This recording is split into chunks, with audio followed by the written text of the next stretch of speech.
There's this one thing that everyone wants, and it's so important to our survival. But what's even more fascinating is how little we know about it. Today, we are going to talk about trust. And as a neuroscientist who studies the neural circuits of social behavior, I'm going to tell you all about the neuroscience of trust. I want to start today's episode with a little brain teaser. So put your thinking caps on. You find yourself in a dark room with two doors. One door leads to freedom, and one door leads to a hungry lion. You can ask one question to figure out which door is which, but you have to ask in binary. That means you can only ask a question that has a yes or no answer. What do you ask? Well, pause the video here if you want to make a guess. And then you may be surprised to know that the most common answer people give is this the door to freedom? This is an example of a trustworthy answer. And many of us rely on other people providing trustworthy answers like this to get us out of difficult situations every day. But what is a trustworthy answer? Why do we trust some people more than others? And why is trust so important?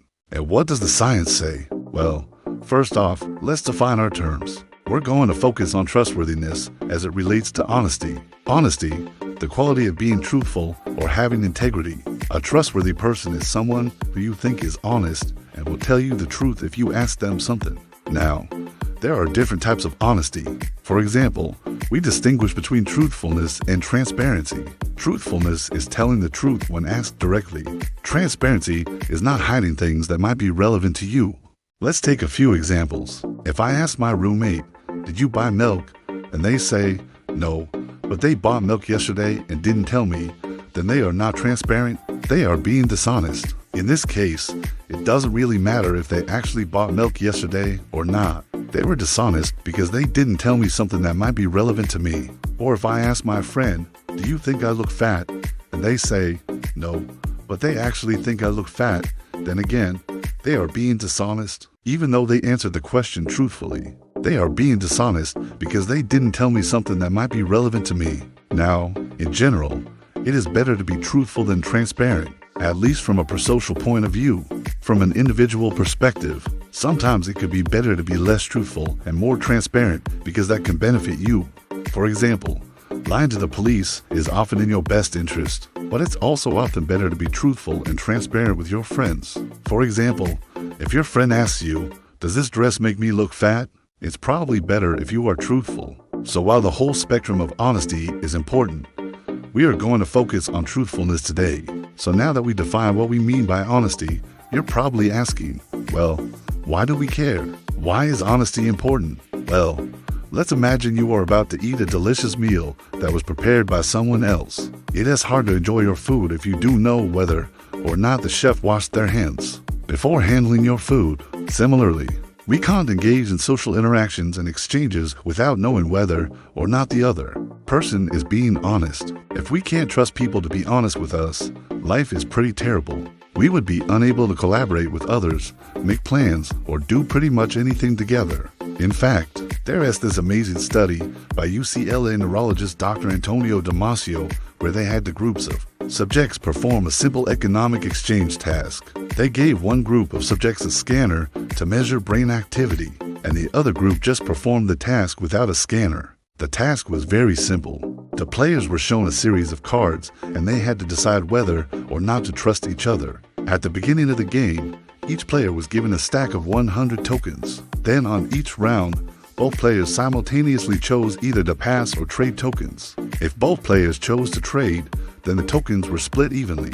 If one chose to trade and the other chose to pass, then all of the tokens went to the player who chose to trade. If both players chose to pass, then each player doubled their token count. So basically, this task measures how much you trust the other person with your tokens. Will you trade tokens and risk losing them all, or will you play it safe and keep them all? What they found was that the group that played the game with the fMRI scanner didn't trust each other at all and quickly lost all of their tokens. On the other hand, the group that played the game without the scanner slowly built up their trust over time and ended the game with many more tokens than the group that played with the scanner. And even more amazingly, the two groups were able to restore trust after a break.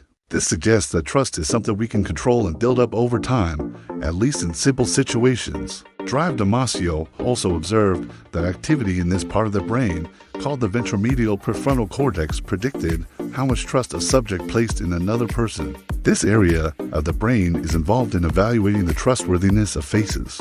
So we can control trust, and there are circuits in the brain for it. But the next obvious question is, what controls these circuits? What makes us trust some people more than others? Well, this is where things get a little complicated because it turns out that a lot of factors contribute to how much we trust someone. Some of the biggest factors are our past experiences with that person, our past experiences with other people, and the social and emotional context. These factors all converge on the same circuits that Dr. Damasio found to control our level of trust. For example, in the UCLA study, they found that the more damage a subject had to their orbitofrontal cortex, the less they trusted the other person. This area of the brain is involved in decision-making based on rewards and punishments. So if you have damage to this area, you can't properly weigh the rewards and punishments of trusting the other person. So you just don't trust them. Another great example of this is a condition called psychopathy. Psychopaths have reduced activity in the orbitofrontal cortex and amygdala, and they use less of the upper left part of their brain. And you guessed it, they have a hard time building trust in others. Other research suggests that we rely on the same circuits for trust that we rely on for moral decision-making, and that patients with damage to the prefrontal cortex and temporal lobe are impaired at making moral judgments. In fact, some researchers believe that the ability to make moral judgments is a prerequisite for trust. In order to know who to trust, you need to have a sense of who is good and who is bad. Finally, there is some evidence that genetics plays a role in trust. There are several genes that have been linked to lower levels of trust, including one gene that regulates serotonin. Low levels of this protein result in impulsivity and low levels of trust, and another gene that regulates dopamine, which results in low levels of trust and high levels of anxiety.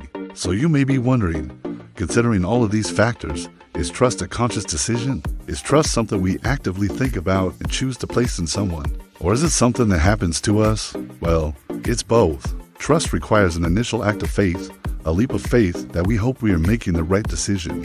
But once we've made that initial leap, trust becomes a self-fulfilling prophecy. As we interact with the other person, more and more evidence accumulates that we are right or wrong in our trust. This is why trust is such a fragile thing. All it takes is one betrayal to destroy the trust we have in someone. And even if we know the person is sorry and it will never happen again, it can be nearly impossible to rebuild that trust. But this also means that trust can grow stronger over time. The more you interact with someone, the more evidence you accumulate that they are trustworthy, and the stronger your trust becomes. And I think that's a beautiful thing. I love that about humanity.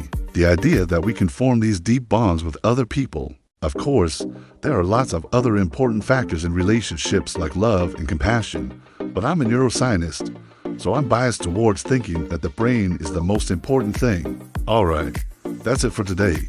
I hope you learned something new.